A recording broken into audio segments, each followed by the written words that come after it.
ये वही तकनीक है जिसके लिए भारत लगातार चीन द्वारा निगरानी किया जा रहा था। इनके लिए अब्बा बैठे हैं तो इन्हें पाल ही लेंगे। भारत को अपने दम पर बड़ा बनना है और भारत उस काम में बहुत अच्छे से लगा हुआ है। पानी के नाम पर वो बम की धमकी देते हैं, उन्हें हमने परीक्षण करके बता दिया कि हमने ये सजाने के लिए नहीं रखे हुए हैं।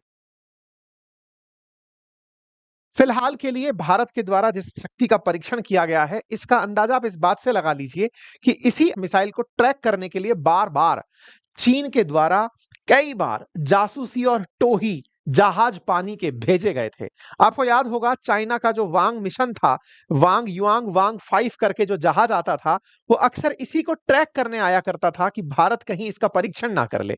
अब चीनी विदेश मंत्री की यात्रा थी और भारत ने उन्हीं के सामने इसका प्रदर्शन लगभग कर दिया है। वो 19 तारीख तक भारत में थे, उनके उड़ते ही हमने इसका परीक्षण कर दिया है कि सफल टेस्टिंग फ्लाइट हमने कर दी है।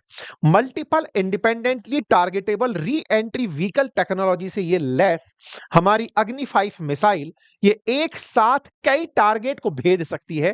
अग्नि 5 में 5-5 हजार किलोमीटर की रेंज को दर्शाता है। पाकिस्तान, चीन, तुर्की जैसे देश अब इसकी क्षमता में आते हैं। आप यहां पर तस्वीरें देखकर अंदाजा लगा सकते हैं कि किस प्रकार से ये मिसाइल अंतरिक्ष में छूमंतर होती हुई दिख रही है। साथियों, इस मिसाइल की रेंज भले ही 5000 किलोमीटर हो, इसकी गति जानकर आप हैरान रह जाएंगे।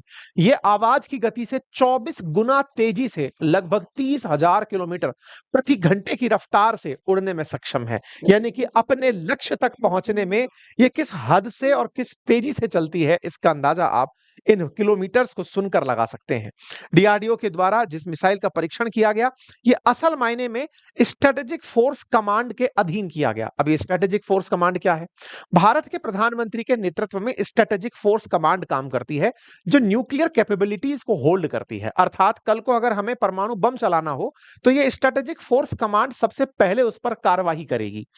पृथ्वी 3 के पृथ्वी मिसाइल सिस्टम के 2003 में इंट्रोड्यूस होने के बाद से स्ट्रेटेजिक फोर्स कमांड एग्जीक्यूशन में है और इसी के एजेस में इस काम को करा गया है। कहां से लॉन्च किया गया था?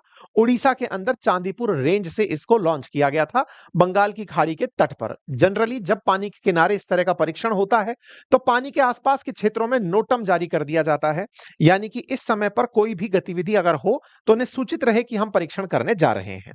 भारत के द्वारा जिस तरह से इस स्ट्रेटेजिक फोर्स कमांड के तहत इस काम को किया गया, ये ट्राई सर्विस कमांड है जो कि तीनों सेनाओं से मिलकर बनी है और ये देश के न्यूक्लियर फोर्सेस को साथ में रखते हुए न्यूक्लियर कमांड अथॉरिटी के अधीन काम करती है। ये अपने आप में पूरी तरह से prime minister, deputy prime minister, इन सबका जो पॉलिटिकल काउंसिल है, उसके अधीन, सेक्रेटरीट के अधीन काम करने वाली स्ट्रेटेजिक फोर्स कमांड है, जो अब अग्नि 5 को अपने साथ लेकर चलने वाली है। आप इस रेंज को देखकर अंदाजा लगा सकते हैं कि लगभग यूरोप के किनारे तक भी भारत अब इससे मार कर सकता है, जिसे देखकर आप अंदाजा लगा सकते हैं। इधर की तरफ हम दक्षिण के अंदर आसियान कंट्रीज को टारगेट कर सकते हैं, गल्फ कंट्रीज को, चाइना को, जापान को। अब ये सब इसकी रेंज में आने वाली मिसाइलें हो गई हैं। मिसाइलों के बारे में मैं आपको बता दूं, मिसाइलें चलने की क्षमता के आधार पर कि कहां से चलाई जा सकती हैं, रेंज के आधार पर, चलने के तरीके के आधार पर कि सीधे जमीन के समानांतर जाएंगी कि परवलयाकार पथ में जाएंगी, इस आधार पर कई प्रकार की होती हैं। ऐसे में सरफेस टू सरफेस मिसाइलों को हमने कुछ इस तरह से वर्गीकृत किया हुआ है। सरफेस टू सरफेस के साथ साथ जब रेंज की बात आती है, तो जब मिसाइलें एक कॉन्टिनेंट से दूसरे कॉन्टिनेंट जाने की क्षमता रखें, तो उन्हें आईसीबीएम श्रेणी में रखा जाता है। या आईसीबीएम श्रेणी के अंदर रखने वाली मिसाइलें 5000 किलोमीटर से ऊपर की मानी जाती हैं। ऐसे में इंटरमीडिएट रेंज बैलिस्टिक मिसाइल और इंटरकॉन्टिनेंटल बैलिस्टिक मिसाइल्स को उच्च क्षमता की मिसाइल कंसीडर किया जाता है। भारत के द्वारा इंटरकॉन्टिनेंटल बैलिस्टिक मिसाइल में अग्नि 5 नामक मिसाइल रखी जाती है। फिलहाल ये 5000 किलोमीटर की रेंज तक मार कर रही है। भारत इसका 2012 से परीक्षण कर रहा है। फिलहाल जो परीक्षण हुआ है, ये सबसे उन्नत किस्म का परीक्षण माना जा रहा है। कहा जा रहा है कि ये अपने साथ 7500 किलोग्राम का बंकर बस्टर वॉरहेड, मतलब कि जमीन के गहराई के अंदर जो बंकर बनाए हुए होते हैं, उनको जाकर के फोड़ सकती है, ऐसा 7500 किलोग्राम का वॉरहेड ले जाने में सक्षम है। जो जानकारी मीडिया में निकल कर आ रही है, अगर वो सही है, तो ये किसी कारनामे से कम नहीं है। जमीन में 100 मीटर की गहराई तक जाकर दुश्मनों के nuclear system, radar system, control centre और हथियार स्टोरेज को नष्ट करने की क्षमता रखती है। अब आप कहेंगे कि क्या मतलब है इसका? आपको याद है थोड़े दिन पहले ईरान के अंदर न्यूक्लियर फैसिलिटीज को समाप्त करने के लिए अमेरिका द्वारा B-2 बॉम्बर विमान से बम गिराए गए थे और उन बमों को GBU कहा गया था। कहा गया था कि ये जो बम है, ये बंकर बस्टर बॉम्ब है, जमीन के अंदर गहराई में घुस करके लगभग 200 फीट तक अंदर जा करके ब्लास्ट कर सकते हैं। यानी कि अंडरग्राउंड में भी अगर कोई न्यूक्लियर फैसिलिटी बनी हुई है तो उसे ब्लास्ट कर सकते हैं। बी2 बॉम्बर बमों को इसीलिए रिकॉग्नाइज किया गया था। जिन बॉम्बर के बारे में बात किया गया था अमेरिका के द्वारा, उनकी रेंज 60 मीटर की थी। अगर हम अग्नि 5 मिसाइल की बात कर रहे हैं तो वो 100 मीटर की गहराई तक जाकर मार कर पा रही है। यह अपने आप में एक बड़ा फिगर है।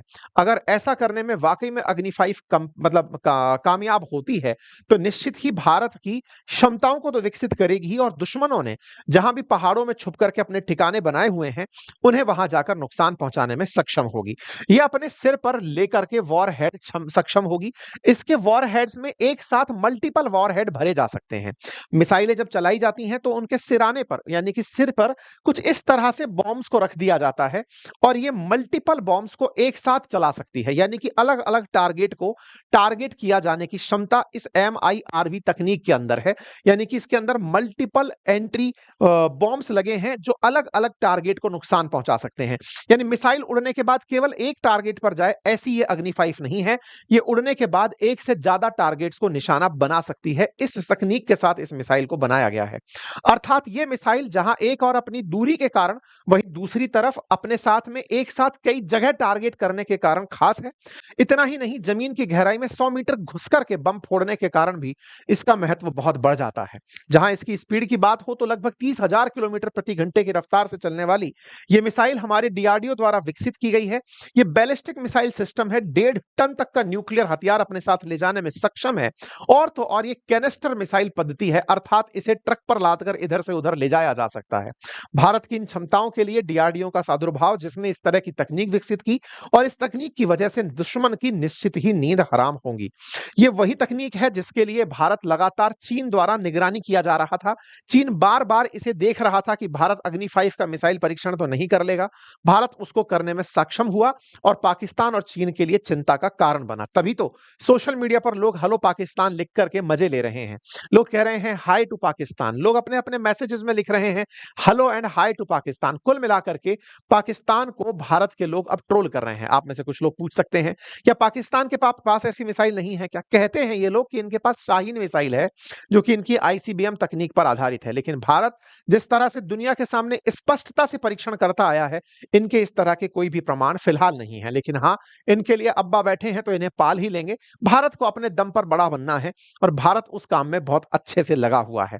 जहां पाकिस्तान इस ख्वाब के साथ जीता है कि वो भारत को नुकसान पहुंचा सकता है, भारत अपनी क्षमताओं के माध्यम से यह करके दिखाता है कि जिन लोगों को पानी की जरूरत है, पानी के नाम पर वो बम की धमकी देते हैं, उन्हें हमने परीक्षण करके बता दिया कि हमने ये सजाने के लिए नहीं रखे हुए हैं। कुल मिलाकर पाकिस्तान के लिए भारत का यह ICBM टेस्ट काफी मायने रखेगा। उन्हें यह समझने के लिए पर्याप्त होगा कि भारत इन तमाम परिस्थितियों के बीच में, जहां दुनिया अपने अपने स्तर पर भारत के साथ खेला खेलने में लगी है, भारत अपने स्तर पर तमाम परीक्षण कर रहा है। अर्थात मर्सिडीज ट्रोले को टक्कर मारकर लुढ़का रही है। मानते हैं हम कि हम मर्सिडीज हैं, हम कीमती हैं और हम उसी गति से बहुत तेजी से आगे बढ़ रहे हैं। पाकिस्तानियों को भारत की मर्सिडीज मुबारक। फिलहाल के लिए इतना ही। जानकारी अगर आप सभी साथियों को पसंद आई हो तो साथियों से अवश्य साझा करें। चैनल पर नए हैं तो चैनल को सब्सक्राइब कर लें।